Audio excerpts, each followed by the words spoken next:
कैसी रही आपकी चाइना की ट्रिप? भाई चाइना की ट्रिप हमारी एकदम धांसू और ये बोल सकते हैं दिमाग की बत्ती खोल देने वाली रही है। मतलब जैसे मैं सोच के गया था कि जैसे हम सोशल मीडिया पे देखते हैं बहुत डेवलप है, तो ऐसा होता है ना, आप किसी को देखते हो कि बहुत डेवलप है तो वो तो आपको नॉर्मली लगता है।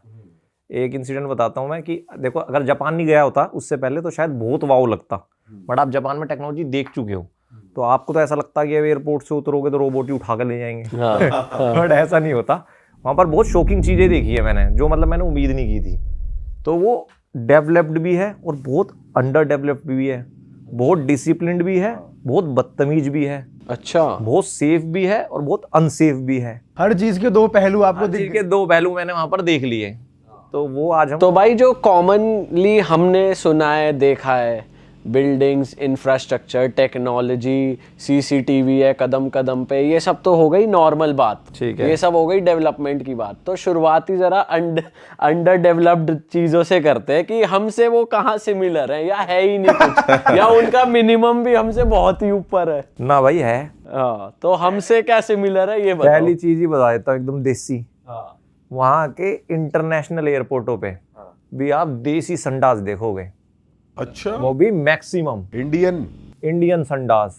अच्छा जी। हाँ, और हमारे यहाँ तो फिर भी फ्लश कर दें। अबे वो छोड़ देंगे पूरे। मतलब 10 में से मेरे को वीडियो भी पड़ी। वीडियो में रिकॉर्ड कर लिया। मैं भाई इंडियन संडास की वीडियो बनाने गया था कि कई लोग बोलते हैं कि भाई, जैसे अब मैंने जापान गया था तो सबसे पहले जैसे मैं जापान के एयरपोर्ट पे उतरा तो मैंने भाई जो नोट करा था कि उनके टॉयलेट करा था, जो मैंने उसकी वीडियो बनाई थी बहुत फटी थी। कि भाई बहुत ही ज्यादा एडवांस थे, सामने से निकल जा रहे हो तो अपने आप फ्लश हो जा रहा है, सेंसर ऐसे लगे हुए थे सामने से निकलने पे भी, और इतने सारे बटन थे। वो मैंने दिखाया था वीडियो में कि कोई फैन चल रहा है और मतलब टेम्परेचर कंट्रोल हो रहा है, कंट्रोल, काफी चीज थी। तो मैं सोच के कहा था भाई चाइना वाले तो पता नहीं क्या हाथ वाथ ना निकाल दें, क्योंकि ये तो बहुत ही ज्यादा डेवलप है। बट वहाँ एकदम से शौक लगा मुझे। जैसे ही मैं उतरा तो मैं गया था चेंगडू, थाईलैंड से उड़ा था मैं, तो थाईलैंड से मैं चेंगडू गया था। तो मेरा क्या प्लान था कि पहले मैं सोचा यार बीजिंग उतरूंगा तो आधा इधर जाऊंगा आधा इधर जाऊंगा, तो एक साइड उतरता हूँ और वहाँ से ऐसे धीरे धीरे धीरे 1 महीने के अंदर फिर मंगोलिया के बॉर्डर तक। तो भाई मैं एयरपोर्ट पे उतरा। अब मैं आपको तीनों का ही बता देता हूँ, क्योंकि एक एयरपोर्ट पे गया तो मुझे ऐसा लगा कि हो सकता है भाई ये यहाँ पे लोग देसी यूज़ करते होंगे। शेंजन से बड़ा तो कोई नाम नहीं है चाइना में टेक्नोलॉजी में। शेंजन के इंटरनेशनल एयरपोर्ट पे भाई साहब अगर 10 टॉयलेट है तो उसमें से 2-3 होंगे इंग्लिश, 2 ही होंगे और 8 होंगे इंडियन। अच्छा। और इंडियन जो टॉयलेट होते हैं उसके बाहर लाइन लगी होती है और दो वो होते हैं, वो खाली रहते हैं। और उसमें ऐसा कोई एडवांस टेक्नोलॉजी की फुआरे वगैरह मतलब बहुत ज़्यादा कुछ नहीं होता, बेसिक होते हैं। तो ये जो हमारा पर्सपेक्शन है कि इनको लेके कि यार बहुत ही आगे चल रहे हैं, वो हैं, बट वो मैन्युफैक्चरिंग में।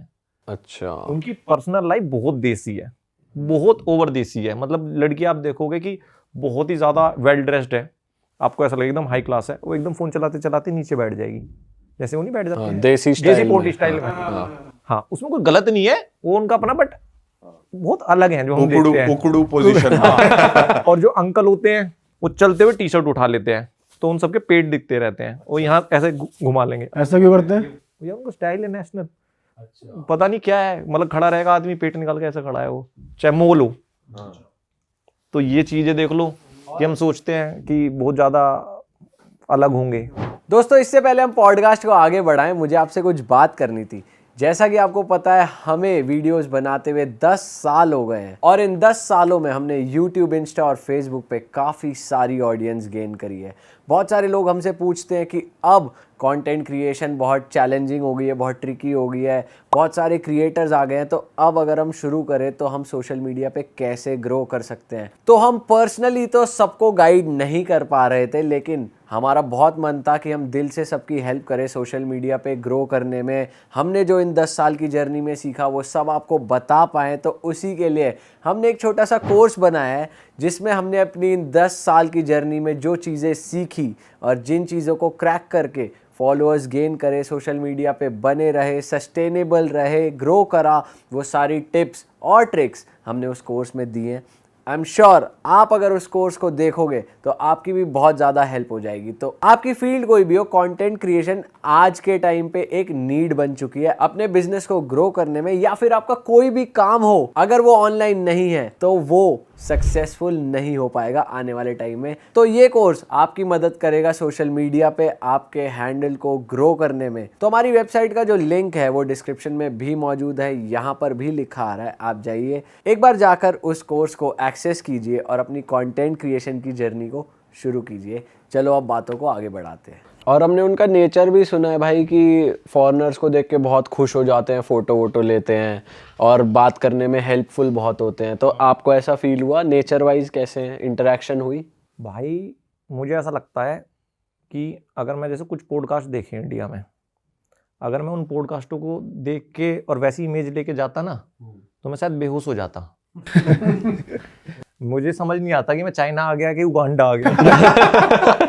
क्योंकि मैंने एक पॉडकास्ट पे देखा वहाँ इंडिया में कि उसने बोला कि वहाँ पे बिहेवियर स्कोर चलता है। Behaviour score? एक बंदे ने बोला कि वहाँ पे जैसे हमारे यहाँ क्रेडिट स्कोर होता है तो वहाँ पे बिहेवियर स्कोर होता है। मान लो अगर आप किसी से हेल्प मांग रहे हो और वो ना करे तो उसके बिहेवियर स्कोर से पॉइंट घट जाएंगे और फिर उसको अच्छी सोसाइटी में नहीं मिलेगा। तो अब ये इमेज आप लेके जाओगे और फिर वहाँ आप चाइना में लैंड कर रहे हो, मॉल में फुहारा लगा हुआ है तो एक बंदा खा के जा रहा है और फुहारे पे चढ़ के हाथ धो दे। अच्छा, ये देखा है मैंने भाई। मैं बीजिंग में था, बीजिंग की नेशनल कैमरा टावर, जो कैमरा पूरे देश के कैमरा जहाँ से ऑपरेट होते हैं उसके नीचे खड़ा हूँ। और मेरे पास अभी मैंने वीडियो डाल भी दी है फेसबुक पे, इंस्टा पे आएगी वो। मैंने ऐसा कैमरा ऑन किया रैंडम, मुझे पता था मेरे पीछे से कोई ट्रैफिक लाइट तोड़ेगा। अच्छा। पैदल की लाइट चल रही है, मैंने कहा वो देखो जा रही, ऐसे भाग रहे हैं, यूँ देखेंगे भाग जाएंगे। तो ऐसा नहीं है कि बहुत ज़्यादा वेल डिसिप्लिन्ड है, बहुत ही ज़्यादा फ्यूचरिस्टिक है।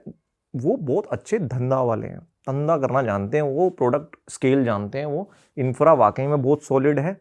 बट ऐसा नहीं है कि रोडों पे रोबोट घूम रहे हैं और किडनैप करके ले जाएंगे। ये बैलेंस है उनके बीच। मुझे ऐसा लगता है कि वो दुनिया को जानते हैं कि क्या टेक्नोलॉजी बेचनी है और क्या 10 साल बाद टेक्नोलॉजी आएगी वो बना देंगे। बट उनकी लाइफ खुद की बहुत सिंपल है। वहाँ पे आपको कहीं पोल्यूशन जैसी दिक्कत दिखी? ना। बीजिंग में मैंने स्पेशली चेक किया इसलिए AQI 35 था भाई बीजिंग में। उन्होंने काफी अच्छे से टैकल करी है ये चीज। मोस्ट पोल्यूटेड सिटी थी वो। इस चीज में तो देखो आप मानोगे उनको कि they know how to make stuff. अगर वो पीछे पड़ गए, अब जैसे मैं आपको एक बात बताता हूँ, अब ये तो हमने सामने देख ली, न्यूज़ पे चल रही है कि भाई बीजिंग तो बहुत पोल्यूटेड था, साफ कर दिया, चलो ठीक है। एक जो चीज़ जिस पर इतना एग्रेसिवली काम कर रहे हैं वो है ब्रांड्स। मतलब कि अभी पूरी दुनिया क्या कहती है, अरे चाइनीज़ मेड है, ख़राब हो जाएगा। मतलब उनकी ब्रांड इमेज बहुत ख़राब है। भाई आप विश्वास नहीं करोगे, जो ब्रांड बना रहे हैं ना वो किल नहीं कर रही, वो खा रही हैं। और कैसे बना रहे हैं मैं आपको सीन बताता हूँ। चाइना में आप कहीं भी घूमना तो कोई भी इंटरनेशनल ब्रांड देखना, फिर उसके आसपास मुंडी घुमाना, आपको 2-3 ब्रांड दिखेंगी जो हर उस शोरूम के आसपास पूरे देश में दिखेंगी। जैसे फुटबॉल में एक प्लेयर को टैकल करने के लिए 2 वो लगाते हैं ना, ऐसे वो करते हैं। मतलब मैं एग्जांपल देता हूँ, स्टारबक्स। भाई स्टारबक्स जहाँ दिखेगा उसका थोड़ा सा इधर उधर देखना, वहाँ दिखेगा ल्यूकिन कॉफ़ी। और क्या भाई ब्रांड है यार वो, मतलब क्या, मैं आखिरी दिन तक मैं फैन बन गया था उस ब्रांड का। कुछ नहीं है स्टारबक्स उसके आगे, बच्चा भी नहीं है भाई। क्या तो उनकी प्रेजेंटेशन है। कॉफ़ी क्या है भाई, फाड़ कॉफ़ी है। उन्होंने एनीमे स्टाइल पकड़ा है उसमें, वो एनीमे की ब्रांडिंग होती है। और जो उनके कैफ़ेज़ हैं जिस हिसाब से उन्होंने डिज़ाइन किए हुए हैं, जिस हिसाब से उनकी प्रेजेंटेशन है, सामने स्टारबक्स होता है, उधर ल्यूकिन होता है, ऐसा लगता है वो तो है 80 के दशक का कुछ, और ये चल रहा है कुछ। और जहाँ भी स्टारबक्स है वहाँ 2-2, 3-3 ल्यूकिन है, और ल्यूकिन भरे रहते हैं भाई। मैंने दिखाया अपनी वीडियो में, मतलब उनके ऑर्डर में टेबल है, ये भरे रहते हैं, ऑर्डर्स। और ये खास बात है चाइनीज़ के अंदर, अगर उनकी कोई ब्रांड आती है और कॉम्पीट करती है तो तुरंत शिफ्ट हो जाते हैं, तुरंत के तुरंत। ऐसी ये ल्यूकिन हो गया, BYD तो आपने देख ही लिया। ऐसी उनकी LYN लिन करके एक नाइकी को टैकल करने के लिए बनाई हुई है उन्होंने।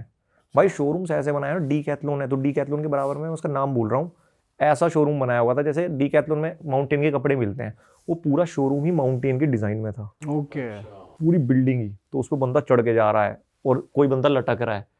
तो वो अब इस चीज़ को बहुत सीरियस ले रहे हैं कि ब्रांड्स कैसे बनते हैं, अब हम ब्रांड्स ही बताते हैं। और दिमाग कितना अच्छा लगा है, वेल एस्टैब्लिश्ड ब्रांड के बगल में ही अपना खोल दिया। अक्सर बंदा सोचे यार नहीं यार मैं यहाँ नहीं करूँगा, क्योंकि वहाँ पे लोग जाएंगे। हाँ, हम पता क्या है, हमारे यहाँ क्या है कि हम ना, जैसे कोई कर भी रहा है कॉपी, हम उसको क्रिटिसाइज करते हैं। बट दुनिया में सबसे अच्छा सक्सेस पाने का तरीका मेरे हिसाब से कॉपी है। अगर कोई बंदा 20 साल से काम कर रहा है तो आपको नया इन्वेंट क्यों करना है? जब आप 0 पे हो, आप कर लेना, पहले 20 पे आ जाओ, उसके बाद नया कर लेना, पहले कॉपी मारो। तो वो ये कर रहे हैं और वो शर्माते नहीं है भाई। और आप देख लो ना ब्रांड्स, ड्रोन में कोई नहीं था, कोई टक्कर दे देगा DJI को? आसपास है कोई? नहीं दे सकता। BYD देखो, उसकी मजाक बनाई थी इलोन मस्क ने, कहाँ पहुंच गई। तो वो लोग साला शर्माते नहीं है। और सबसे बड़ी बात है कि जो उनकी जो पैरेलल साइड है ना, कि बहुत एडवांस और बहुत देसी, वो उसको लेके चल रहे हैं। वो कॉम्बिनेशन जो है ना, वो नेट पे देखने के लिए नहीं मिलता, कि खुद नीचे बैठे हैं, देसी से इंडियन टॉयलेट यूज कर रहे हैं। भाई हमारे यहाँ अगर कोई कूड़ा फेंकता है तो मैं सच बताऊं, लोगों को ना सिविक सेंस हमारे यहाँ है ही नहीं। ऐसा नहीं है वो जानबूझ के फेंक रहे हैं, उनको बताया नहीं जाता कि ये गलत है। अगर आप सही में किसी से बोल दोगे कि भाई ये क्यों फेंक रहा है, तो शर्मा जाएगा। इंडिया में थोड़ा तो कहेगा अच्छा, वहाँ बोल के देखना आप। भाई मैंने एकदम क्लीन पोर्च स्ट्रीट पे, मतलब जहाँ आपका बंदा कोई देहाती भी होगा वो भी नहीं फेंकेगा, ऐसे रेड बुल पी रहा है और यूं फेंक के मार रहा है। अच्छा। और चिल्ला रहा मैं बैठा, मैंने यार भाई तू कैसा बंदा यार, इतनी अच्छी जगह बैठा, 3 लड़के बैठे हों, सिगरेट पी रहे हैं, वहीं किसी वहीं सिगरेट फेंक रहे हैं, मूंगफली खा रहे हैं तो वहीं के वहीं फेंक देंगे, पूरा गंदा कर देंगे।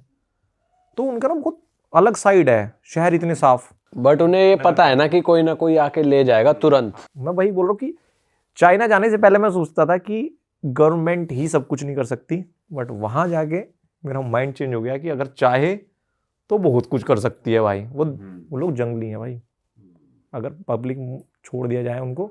मतलब अगर जनता ही देश खराब कर रही है और फिर साफ मिल रहा है, तो गवर्नमेंट ही है जो उस चीज़ को कितना स्ट्रॉन्ग है। एक वीडियो भी मैंने डाली भी इंस्टा पे, मैंने उसमें दिखाया, मैं ऐसे ही चलता रहता था तो मुझे डब्बा दिखा सिगरेट का, तो मैंने पीछे देखा एक बंदा आ रहा था। तो यहाँ ना छोटी छोटी रोड दे देते हैं वो एक बंदे को, वो उसका काम है साफ करना। भाई उस रोड पे एक दाना नहीं पड़ा, सोच को देखो इतना बड़ा डब्बा कोई फेंक के गया, देहाती आदमी होगा वो। अब वो गया है और वो बंदा ऐसे पिछाया, उसने यूं उठाया और लेके चल दिया। तो बहुत एक्टिव है। सफाई के मामले में भी ये सिर्फ लोग यूज नहीं कर रहे हैं, इसमें भी रोबोट्स वगैरह यूज करते हैं? कुछ देखा आपने कि वही सफाई में भी यूज कर रहे हैं ऐसी चीजें, टेक्नोलॉजी? शेंजन में देखा है, मतलब वही देखी है, जैसे ग्रिल्स लगी होती हैं शहर में, तो उसको साफ करने के लिए अलग ट्रक्स देखे टेक्नोलॉजी वाले, वो आते हैं, उनके अंदर ऐसे ग्रिल्स को पकड़ते हैं, वो साफ करते हुए चले जाते हैं। मतलब ऐसा थोड़ा बहुत देखा। और उनके फुटपाथ पे जो नॉर्मल मशीन चलती हैं रोबोट्स वाली, वो देखी हैं। टेक्नोलॉजी तो है। अरे वाह, आपने ये वीडियो यहाँ तक देख ली भाई, तुमने हमारी मेहनत सफल कर दिया। तुम ही लोग हो असली रियल हिट। और अगर आपको बहुत मजा आ रहा है ऐसी क्लिप्स में, ऐसी वीडियोस में, तो फटाफट जाइए प्लेलिस्ट पे, बिंज वॉच कीजिए, सारी वीडियोस देख डालो और मौज काटो। That is it. हम मिलेंगे नए पॉडकास्ट में, नए क्लिप में। Till then bye bye, see you, take care, do subscribe.